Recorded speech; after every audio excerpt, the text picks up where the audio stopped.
Kita kembali kepada tarikh pembukaan sekolah. Bila sekolah akan dibuka?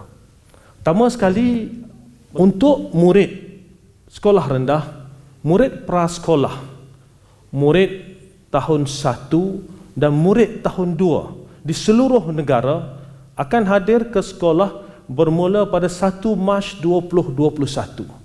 Murid-murid lain, murid tahun 3, 4, 5 dan 6 akan mula hadir ke sekolah pada 8 Mac 2021.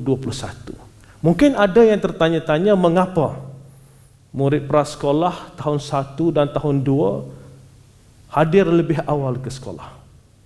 Seperti yang mana yang kita tahu, anak-anak ini sebelum ini tahun lepas jumlah hari mereka bersekolah secara bersemuka adalah amat terhad.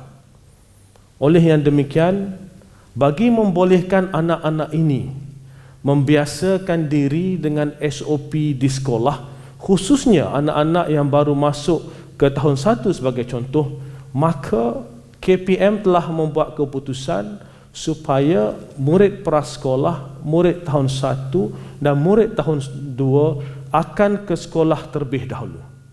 Ini akan memberi ruang kepada guru-guru untuk membiasakan anak-anak ini dengan SOP baru di sekolah, dan juga untuk guru-guru bersama-sama dengan ibu bapa mencari kaedah terbaik berkaitan dengan penyuraian anak-anak pada akhir persekolahan. Itu untuk murid-murid sekolah rendah. Seterusnya, murid sekolah menengah.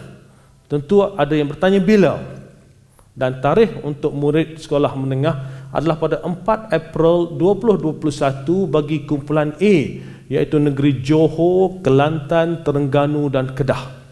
Manakala untuk kumpulan B ia akan bermula pada 5 April 2021. Tentunya ada yang tertanya-tanya mengapa murid sekolah rendah pergi lebih awal dan tidak sekolah menengah. Kami di KPM kalau boleh kita nak bawa anak-anak ini ke sekolah. Namun seperti mana saudara-saudari tahu bahawa pada hari Isnin ini akan bermula peperiksaan SPM, Sijil Pelajaran Malaysia.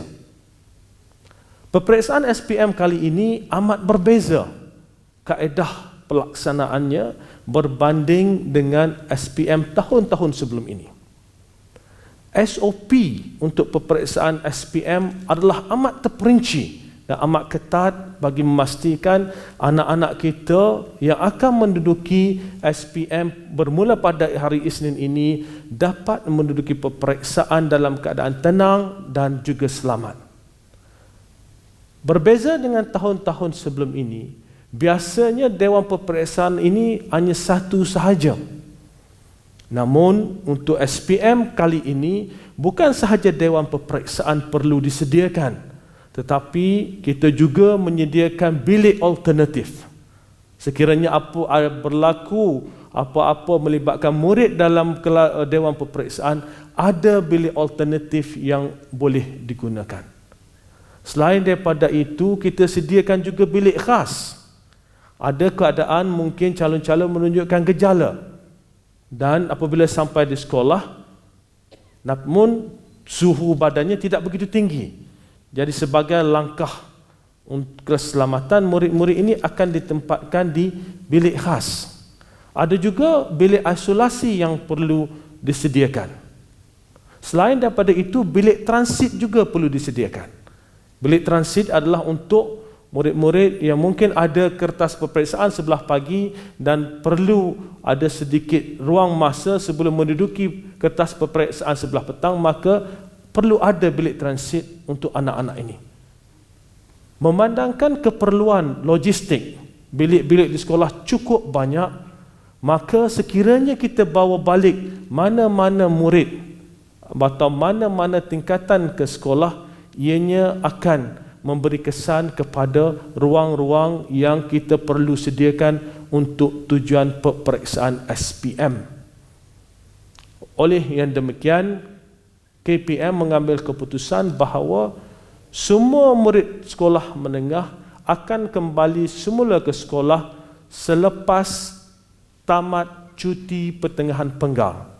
Peperiksaan SPM akan berakhir pada hujung bulan Mac dan cuti pertengahan penggal adalah antara 26 atau 27 Mac sehingga 3 hingga 4 April. Maka murid sekolah menengah akan hadir ke sekolah sejurus selepas cuti pertengahan penggal.